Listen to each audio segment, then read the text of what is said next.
Hi folks, sitting outside here in my garden, and thought I would do a quick video.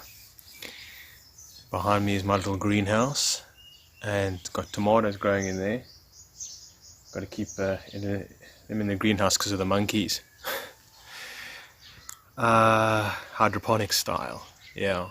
I've got some other stuff here growing in the garden, but maybe I'll do a separate video on that as well.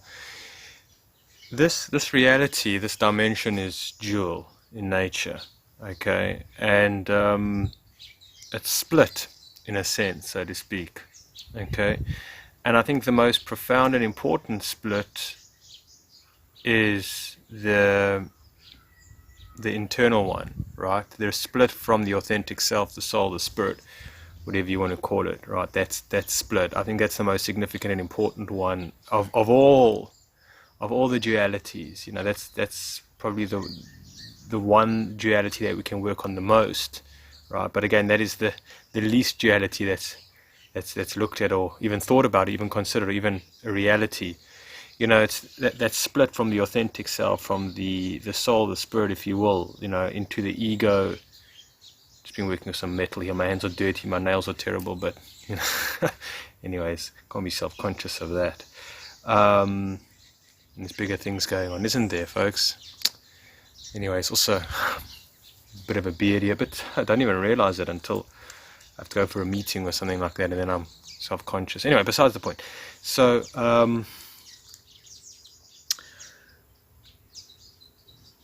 what was I saying now? So yeah, the split from the inauthentic self to the authentic self, let's just say the most important split, and that's what I think it's all about, is uniting the two in a way, whereas there is no master above and there's no slave below, because there's an internal master-slave, you know, dynamic that's going on from the ego to, or the inauthentic self, whatever you want to call it, the split, the persona, the id, you know, whatever, from those points, and something like that, and then on the pressure on the soul or whatever it is. I mean, like most of us are walking around unconsciously, you know, not connect to the spirit or the soul, or even know that it exists, and so we're operating on autopilot. We're operating on you know, the collective eyes, the collective hive mind script, narrative, whatever it might be that we're given. We know this, okay, and so a plan is made for us. We don't make our own plan in life, you know, etc. And so that's what this dimension is about, is encouraging that split. Okay, I mean, that's what the establishment is here to do, is to encourage that split and to drive one more into that split. I mean, essentially, you know, it's a disassociation, if you want to call it, and that's what culture is about. That's what the establishment is about, and so on and so forth. And so the idea is to have no master above and no slave below, internally and externally. And that's why I think in this world we will never get to a situation where there is no master above and slave below, right? Where there's no government. Not because there is too much of a split internally, right? There's too much of is this better if I hold the camera that way? I don't know. There's too much of a split internally, and so there's no self-governance, right? Again, there's the master above, which is the critic, if you want to call it, the shadow, the fears, etc., whatever it is. But you know what I'm saying. So we are slaves, you know, Neo, but we are slaves internally, we're internal slaves to our own desires, fears, lack of self-belief, lack of self-worth, or whatever it is. You know, we slaves to the mind, to ideology, if you want to call it, to a certain degree. You know what I'm saying. And so until that split is united, until that relationship, you know, there's the alchemical marriage, if you will, between the two halves, right? Then there'll always be an external governance, right? There'll always be an external authority, right? There'll always be an external leadership, in a way. There'll always be which is all about control. Okay, that's what government is about. That's what media is about. That's what culture is about. It's all about control. Okay, so there'll always be that kind of external control when there's no inner control. I see here in South Africa very good people, standing up and fighting the good fight. I see them trying to create awareness in people, fight for their rights, make aware of all the corruption that's going on. People know about this, but there's Facebook groups, there's people coming together, and it's incredible. And some of them, I think, are a little bit off the mark by wanting to actually start their own government, which I've maybe mentioned before, which I think is completely unrealistic and not what's ever going to really happen. There's just no ways. Right? I think it's wishful thinking. I think it's somewhat childish thinking as well. And whatever it is, I don't think that's where, one can try and one must do what they can, but again, the efforts are admired and honored and whatever it is, but each to their own, basically. But what I'm saying is that it can often be a massive misdirection, again, to wanting to fight the powers that be, wanting to protest against them and whatever it is, go to war with them and get them to change rather than do the inner work, the alchemical marriage, the bringing together of the two. And so that's what I'm saying, is that these people, like, there are good people in this country, and I believe they can be self-governing. But the problem is that majority of the people in this country cannot be self-governing. They don't want to be self-governing. They want authority. They want culture. They want the narrative. They want to be told what to do in that sense. They want the father figure, They want the mother figure. It's more of the father figure, And I was thinking of this, that saying, our Father who art in heaven. Like the idea of the Father who's art in heaven, is far away type of thing. So which father, which control is here down on earth? Which father figure, in a way, so to speak. That's something else. But so we need that authority. People want it, they crave it, right? And so we know this, okay. And so with that in mind, we cannot change. That's not the root cause of the governance, to try and overthrow the governance or the powers establishment or whatever it is. That cannot be done. I don't think it can be done in this planet. I don't think that's what this planet is about. Like I said, they are there, because of the nature and the metaphysics of this reality. Okay, so all I've said now, most of you folks know about, and we've spoken about it, and you've thought about it, and this is pretty obvious. But what I find also interesting is that I think that the establishment, right, I think that the control, the matrix, what it does is that it works on through our subconscious. What I'm saying is that, Jung had this idea that earthquakes and catastrophes were often created by the inner turmoil in the subconscious of the human being, or the mass subconscious of the crowd, or the hive mind, or something like that. This idea that we manifest the chaos externally from the chaos within, so to speak. And I think that is true. I think that does happen symbolically, that the inner turmoil creates that external turmoil. So I think the establishment is what I've been thinking about. Like, for example, the symbol of this year, right, will be a mosque. Okay, for me, okay, yeah, I would think the most significant, if you had to ask somebody when it's all over, if it ever is over, what was the most symbolic thing of this? It's another mosque. Okay, and so again, what's going on at the mosque? We wear a mask. We've been wearing a mask. That's what culture is about. Again, the mask that we wear is the inauthentic self. Okay, that's suffocating us, right? And so it's just such an existential thing. It's just such a, like I'm saying, the fact that we've been wearing a mask, and we get into all the trouble that we do, the inauthentic self, the governance, external governance that we do, the self-destruction, whatever, because we wear a mask, because we don't feel comfortable with who we are, we don't feel confident who we are, we've been disconnected from who we are, from the soul, the spirit, and so we wear this fabrication, right? We live throughout, we live an illusion, right, of ourselves, of a character or something like that, which has got nothing to do with our true essence, right? And so we wear a mask, and so that's obvious. And we often needed to wear a mask in our upbringing or whatever it is, but now we voluntarily wear a mask. So it's not about the mask that we wear. That's small. That's child's play in comparison to the mask that we wear all the time, and we willingly choose that mask, right? So that's interesting that they work that way. And another thing is, what is abusing us through all of this, mostly, like I'm saying, this CV narrative, right? How's it being conducted? How's it being waged? How's the war being waged? Over media, right? Over technology. Oh, these horseflies. I mean, well, it won't leave me alone. Over technology, over television. These are the very items that we have abused and become dependent on for our well-being, for our interactions, and whatever it is, for, I'll get to that, our social lives. Okay? So we've substituted authentic connection to one another, our, whatever it is. I mean, there's a whole other, discussion that we can go into technology and whatever it is, but our very devices have turned against us. They've turned against us already before this whole narrative, but the fear porn couldn't have been pushed and the control couldn't have been pushed, right? And whatever it is, if we didn't have these devices. Can you see this fly here? Oh, and they just hang around for like a while, and then they leave you alone and they come visit again. Alright, it's just very annoying, folks. Okay, it's gone. No, it's back. I'll just let it sit. Anyway, so that which you abuse ends up abusing you.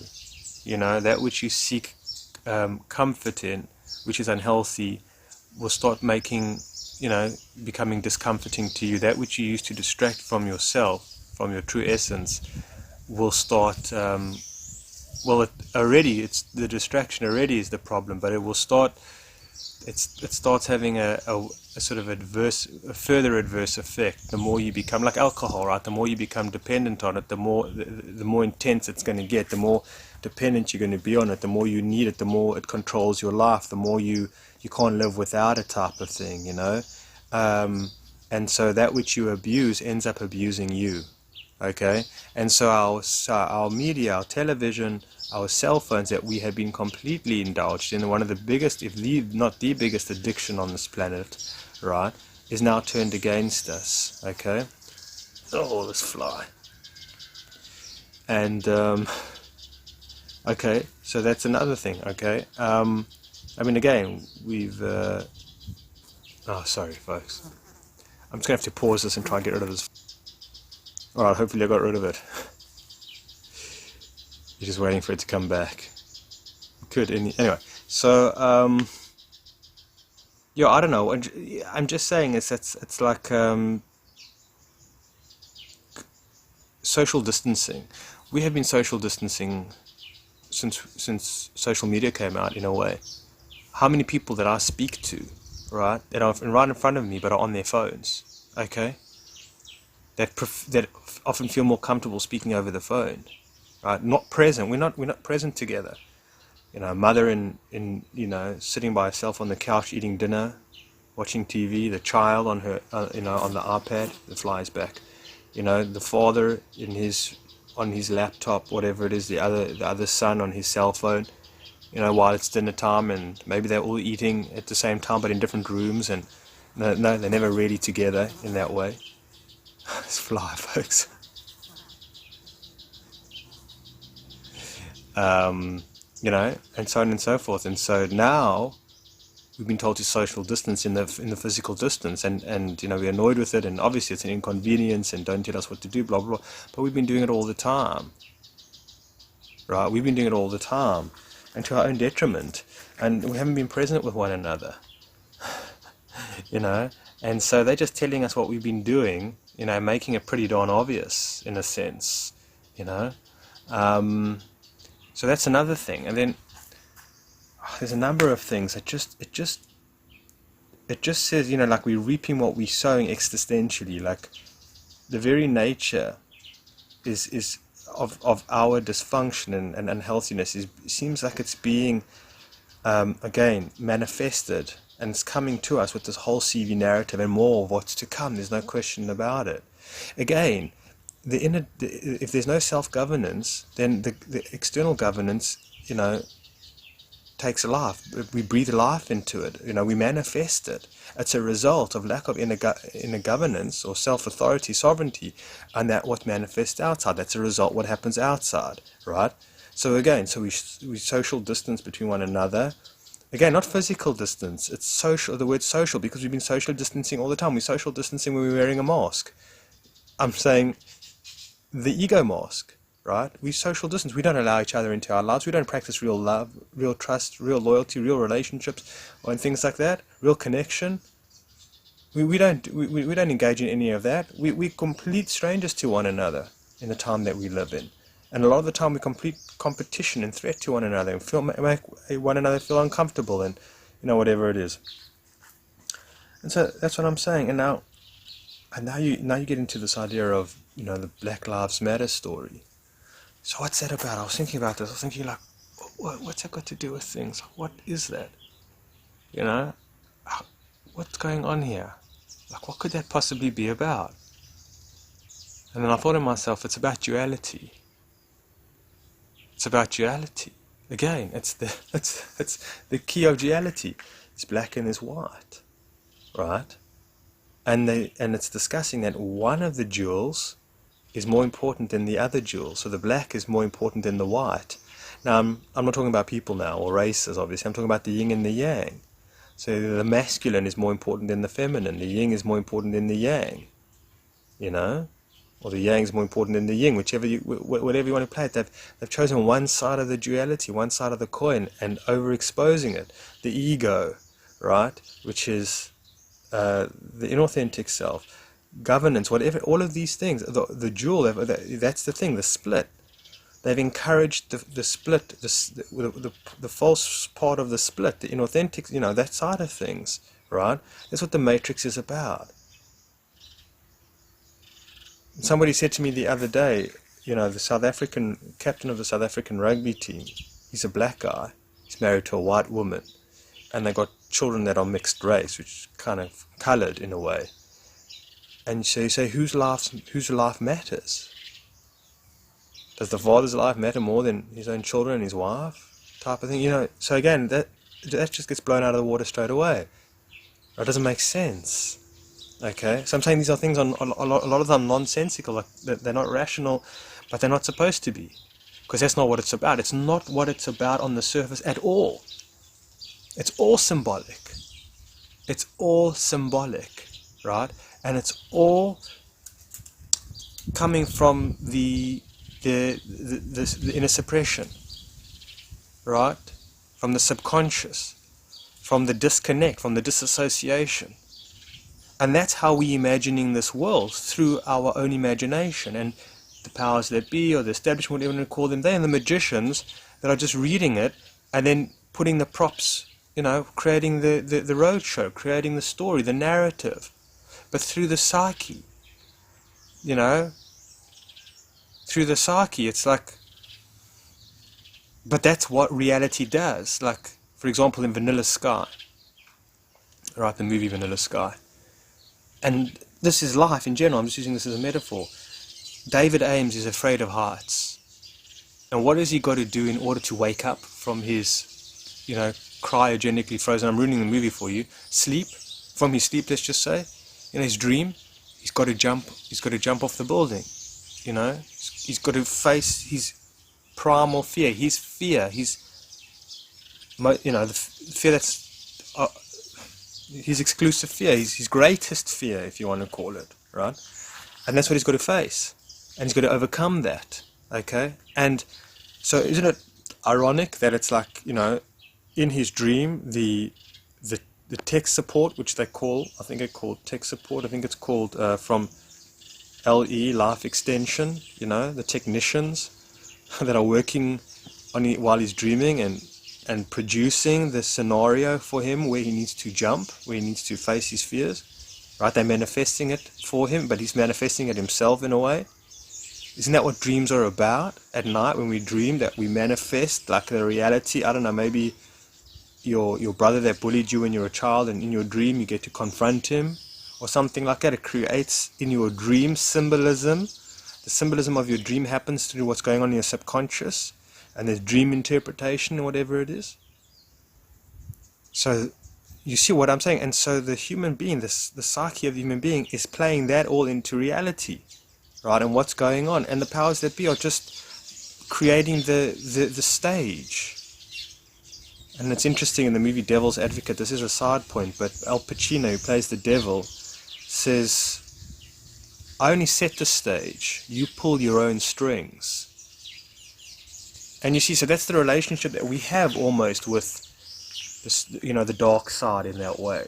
The dark side is the stage setter in a way, okay? So that we walk through the stage, just like as you dream, the subconscious is projecting the dream while we are walking through it. It's manifesting the dream, like when you're playing a PC game, running a PC game, and you're walking through the game, and it's being created, developed as you're walking through it. I'm saying the trees appear, the houses appear, I don't know, the soldiers appear, whatever it might be, the sky appears, right? And so you manifest that, and so too in. So I'm just getting distracted here. Other neighbors, it doesn't matter. So can you see? And so it's coming from the psyche, and so what we're doing. So that's their job in a way. I believe what they're doing, right?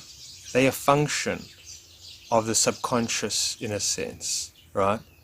And so on and so forth. And so that's what happens in life. We are brought our greatest fear, to overcome our greatest fear, right? And a lot of the time, okay, I mean, we all got greatest fears, but the greatest fear, I find, is not something of a fear of heights. It's not like a fear of public speaking, let's just say. It's not a fear, it's the fear that I'm not lovable, right? The fear that I'm not lovable, I'm not deserving of love. The feeling that I'm not divine, the feeling that I'm not a soul, I'm not worthy, I have no value, right? I don't matter. And facing that self-oppression, whatever those feelings of yourself, right? That you loathe yourself, that you hate yourself, you despise yourself, right? You're ashamed of yourself, whatever it is. And that's where the disconnect comes from. That's where the disassociation comes from, is the self-loathing, is the self-rejection, right? Is the soul rejection, the spirit rejection. I can't be of anything of divinity. I'm such a useless, I want to say the word. I'm going to say see, I'm pathetic, and that's it. And so ending off here, folks, I mean, there's a lot more to be said, but like in this country and countries around the world, until the soul is loved, until the self is loved. Now it's hard to understand this because it's already a split. It's like, well, how do you love the self? And there's a separation. It is. It's a paradox. You can't understand it. But until the soul is loved, until there's a self-acceptance, until there's an emergement, coming together of a marriage, right? Of the black and the white, of the yin and the yang, of the separate self and the self, of the master and the slave, where there's a third party involved, which is spirit, which handles all, right? Which encompasses all, right? Which governs all in a sense, which is the soul, the heart, if you want to call it, right? Is in charge of the intellect, in charge of the emotions, the heart. So again, until that happens, then there'll always be external governance. Until the self, there'll always be that factorial plane. That's why I'm saying that this world is very, very far from anywhere close for most of the people on this planet to be able to love themselves and to accept themselves and to celebrate their divinity and who they are. Very, very far. And you know what? Been traumatized, right? There's been a lot of conditioning. There's been a lot of misdirection. There's been a lot of abuse. There's been a lot of chaos, and that's how it is. And that's the current calendar Kali Yuga time that we are in. But I think it's always been. I think it always will be on this dimension in a way, I'd imagine, because this is the jewel. This is the place of the yin and the yang, to the extremes. This is the night and the day. It's extremes that will never go away, right? So it's the actual fabric and fiber of this reality. But the whole point is that what can be merged and what can become one is the connection to the soul and the spirit of the individual. Alright folks, thanks for taking the time. We'll chat soon. Take care.